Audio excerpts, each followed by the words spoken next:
Assalamualaikum warahmatullahi wabarakatuh. Halo teman-teman semuanya. Kita jumpa lagi di kuliah bersama saya. Semoga teman-teman semuanya sehat selalu, dalam keadaan bahagia dan tidak stres. Eh, saya yakin kalian sudah tidak asing ya dengan istilah sosiologi, terutama teman-teman yang dulu ambil jurusan IPS waktu SMA atau aliyah. Sebenarnya kita itu udah belajar sosiologi dari lama ya, mungkin dari SD, cuman waktu itu mungkin sosiologi itu dilebur dengan mata kuliah mata pelajaran IPAS. Jadi IPA dan IPS itu digabung, termasuk sosiologi salah satunya.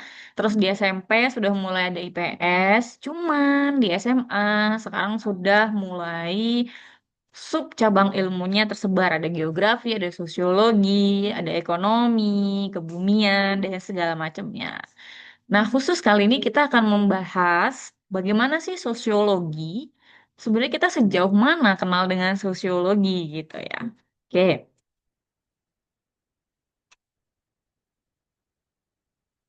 Nah, seperti yang mungkin teman-teman sudah tahu ya, bahwa sosiologi itu asal katanya sosius dan logos, atau yang biasa kita kenal dengan ilmu yang mempelajari tentang masyarakat. Tentunya objek kajian kita atau hal-hal yang kita lihat, termasuk yang kita pelajari dalam ilmu sosiologi itu masyarakat. Bukan individu, tapi individu antar individu, kelompok dengan individu, dan juga kelompok dengan kelompok. Ini kita melihat bagaimana perilaku sosialnya atau interaksinya, ya, interaksi itu kan hubungan timbal balik. Kita lihat dari sudut hubungan antar manusia serta proses yang timbul dari hubungan tersebut. Nah, istilah gampangnya nih, kita mempelajari hubungan, yaitu tadi antar individu dengan individu dengan kelompok, dan kelompok dengan kelompok. Saya yakin pembahasan ini udah lewat ya. Harusnya sih waktu di SMA. Terus kemudian kalau kita lihat lagi sejarah sosiologi itu dimulai pada abad ke-19.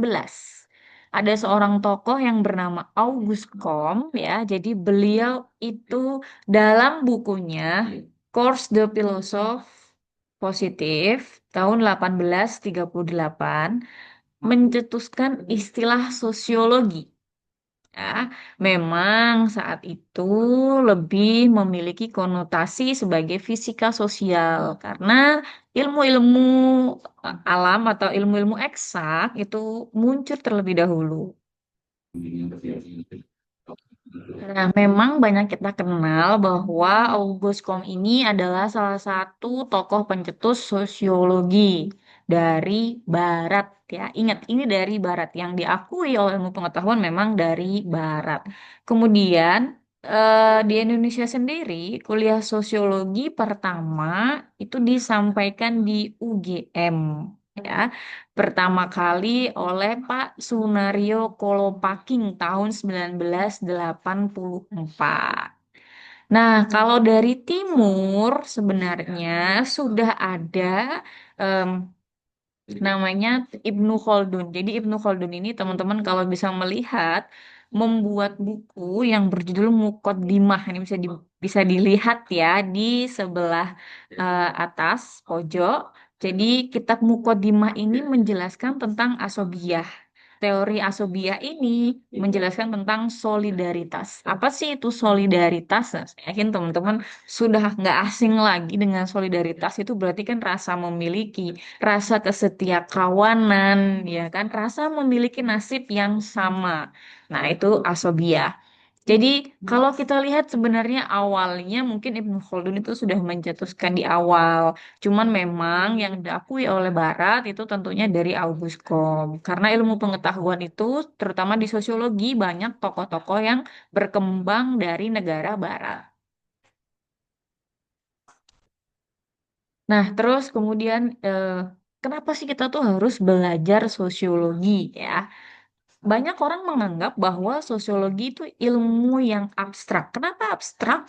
Karena kebenarannya itu tidak dapat eh, dipaten ya, atau antara lokasi satu dan lokasi yang lainnya berubah. Kenapa hal demikian? Karena yang kita pelajari itu masyarakat. Masyarakat sifatnya dinamis, artinya perubahan terjadi secara cepat dan setiap lingkungan itu berbeda-beda. Kenapa kita butuh sosiologi? Secara praktis, untuk kita harus belajar mengetahui.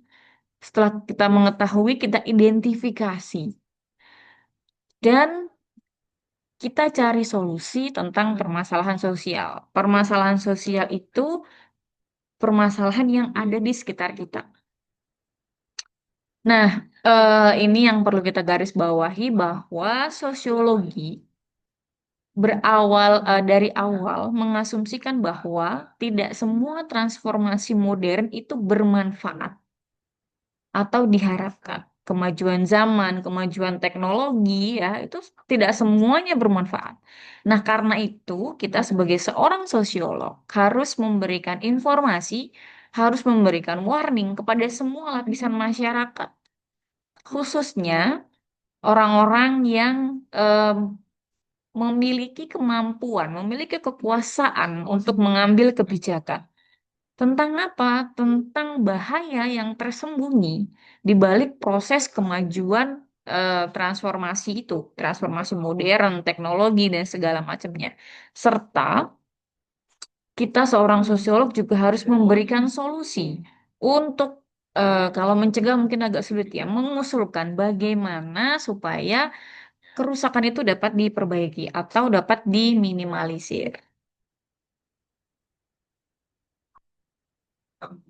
Nah, ini karakteristik sosiologi.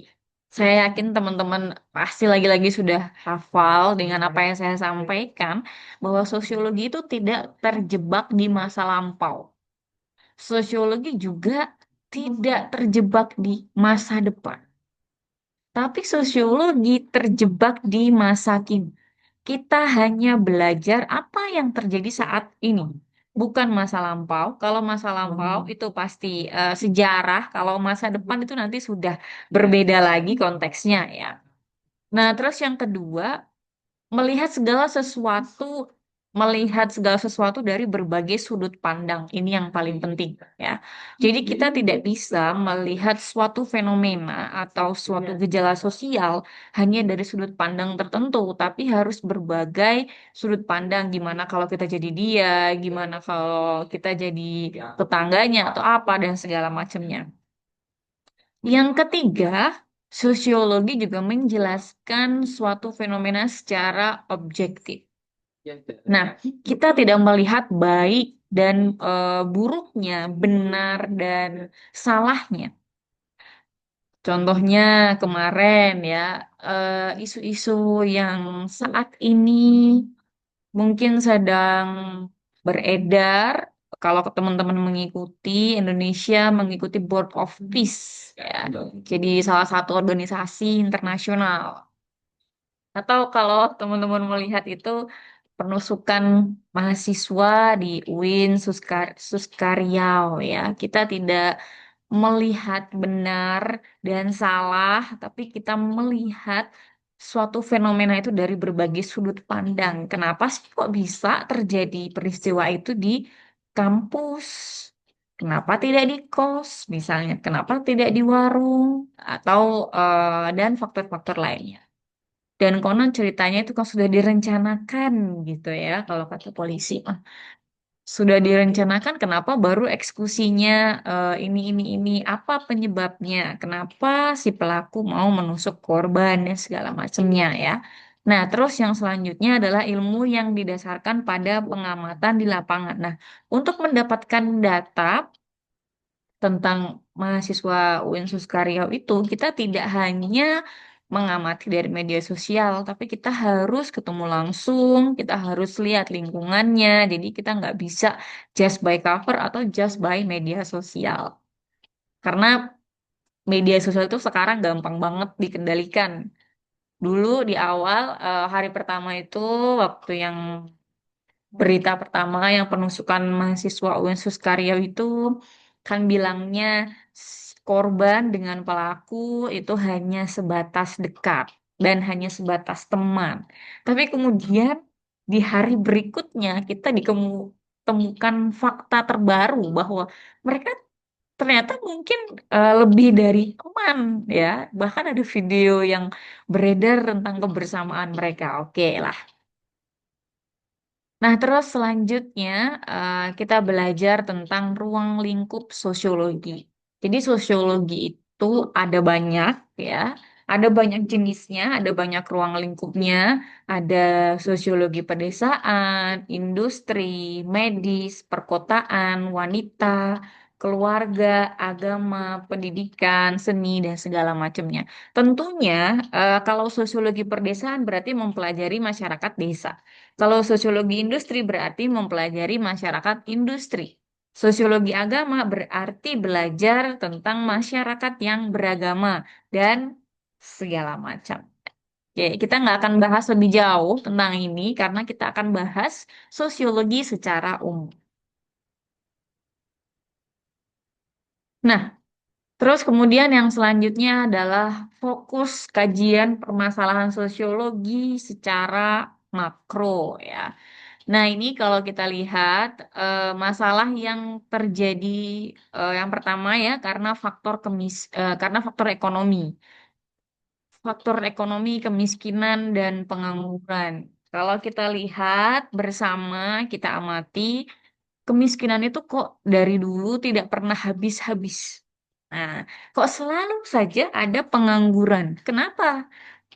Apa yang menyebabkan ini gitu loh. Padahal pemerintah sudah misalnya membuka lowongan pekerjaan, terus kemudian ngasih dana secara cuma-cuma ada BLT dan apa. Nah, kita harus tahu apakah BLT ini tersalurkan dengan baik atau tidak dan terutama pada sumber daya manusianya, apakah sumber daya manusia ini mau berubah atau tidak.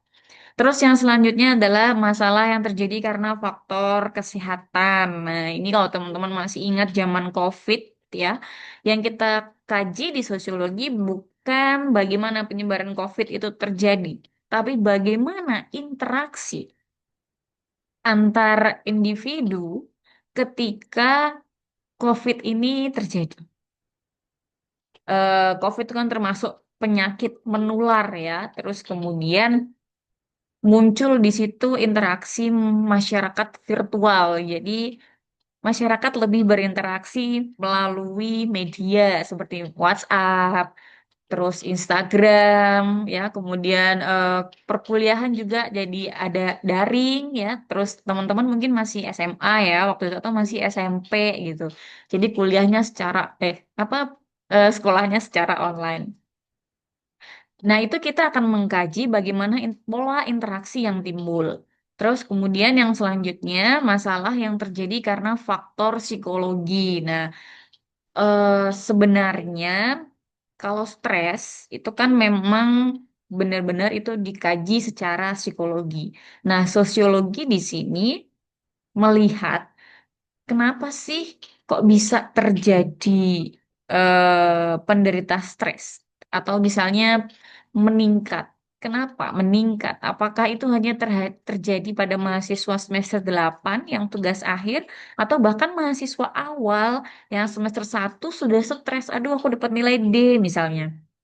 Aduh aku dapat nilai E terus oh jadi stres ya. Stres itu juga kadang kadang kita tidak merasa stres nggak bisa tidur misalnya karena kita kepikiran dapat nilai D atau nilai E nggak bisa tidur berhari-hari sampai begadang akhirnya badannya sakit. Nah kita di sini melihat bagaimana cara dia berinteraksi dengan orang lain sehingga menyebabkan stres itu timbul apakah faktor keluarga apakah faktor teman dan segala macamnya. Selanjutnya adalah faktor hukum. Nah, di sini ada beberapa ya. Kalau hukum itu banyak meningkatnya angka kriminalitas, korupsi, pelecehan seksual, delinkuensi remaja, ya white collar crime, pencucian uang dan segala macamnya ya. Contoh kecil misalnya kita mungkin atau kita ya beberapa orang mungkin lebih nyaman untuk nggak pakai helm ketika naik motor. Kenapa bisa terjadi seperti itu gitu? Padahal kan mungkin saja memakai helm itu adalah salah satu safety kayak gitu. Apakah masyarakatnya menormalkan itu sehingga kita berani untuk naik motor tanpa helm? Jadi pengendalian sosialnya mulai berkurang misalnya. Nah, terus kemudian yang korupsi. Nah, kenapa bisa terjadi korupsi? Kita melihat apakah lingkungan pergaulannya yang menuntut dia untuk hidup mewah menyebabkan dia untuk korupsi dan lain sebagainya. Oke, kita next lagi. Sekarang fokus kajian sosiologi terhadap permasalahan secara mikro. Contohnya adalah disorganisasi keluarga. Disorganisasi keluarga ini maksudnya adalah peran keluarga yang tidak lengkap. Bisa terjadi karena perceraian ataupun meninggal ya, ataupun sebenarnya keluarganya utuh, ada bapak, ada ibu, ada anak, tapi si anak merasa lonely, tidak diperhatikan oleh keluarga. Ini termasuk dalam disorganisasi keluarga, namanya empty shell family. Contoh kasus misalnya kalau yang perceraian di Indonesia itu kan banyak banget ya artis-artis. Kalau kita tarik satu misalnya Virgon sama Inara ya, terus kita lihat anaknya Starla. Kita melihat, kita mengkaji bagaimana sih pola interaksi Starla dengan teman-temannya. Selain dengan teman-temannya, kita juga bisa melihat di media sosial bagaimana masyarakat atau orang-orang melihat perceraian itu diberitakan di banyak media. Kita harus lihat kalau di media lebih banyak seolah-olah menggiring opini bahwa Starla ketika di media bersama ibunya Inara itu lebih banyak diem. Tapi kenapa kalau dengan keluarganya Virgon di media tuh lebih cerewet, lebih ceria dan segala macamnya. Sehingga orang-orang berspekulasi bahwa oh Starla tuh lebih nyaman dengan keluarga ayahnya. Nah, kita nggak bisa lihat hanya dari segi media. Tapi kita lihat langsung mengamati gitu ya. Oke, nah ini tadi hanya contoh saja. Saya tidak bermaksud untuk menjelek-jelekan seseorang ya. Ini sekedar contoh. Nah, oke, itu tadi dari saya tentang pengantar sosiologi ya. Jadi ya, untuk statement akhir ya, sebenarnya sosiologi itu kan mempelajari masyarakat dan kondisi antara masyarakat satu dengan yang lainnya itu sudah berbeda. Jangankan berbeda dari segi geografisnya, dari segi wilayahnya, bahkan dari segi individunya saja sudah berbeda. Maka bisa jadi teori yang kita gunakan, alat yang kita gunakan untuk menganalisis itu juga berbeda. Seperti halnya contoh nih MBG. Ya, di akhir-akhir itu banyak banget pemberitaan tentang MBG. Makanan bergizi gratis ya. Eh, Konon katanya MBG ini kan contoh dari negara Cina yang memang dia itu memberikan makanan untuk anak-anak di sekolah maupun di universitas. Nah, Indonesia ingin mencontoh program ini dengan percobaan tahun pertama yang justru banyak ya namanya tahun pertama ya banyak hujatan, terus kemudian banyak kekurangan bahkan sampai di tahun kedua. Mungkin tahun ketiga nanti juga selalu ada perbaikan, perbaikan, perbaikan. Dan saya lihat di media sosial itu memang banyak sekali akun-akun eh, S akun-akun SPG namanya saya lupa SPG atau SPPG. SPG MBG itu mulai mengupload menunya hari ini apa, terus menunya hari ini apa supaya bisa kita awasi bersama, orang tua juga bisa mengawasi tentang program MBK ini berjalan. Nah, dari segi sosiologi, tentunya kita harus menyadari, kita harus melihat dari sudut pandang apa sih yang mau dijalani pemerintah. Oh, programnya bagus nih, tapi eksekusinya kurang bagus. Kenapa bisa terjadi hal seperti itu? Nah, itu hal yang harus kita kaji.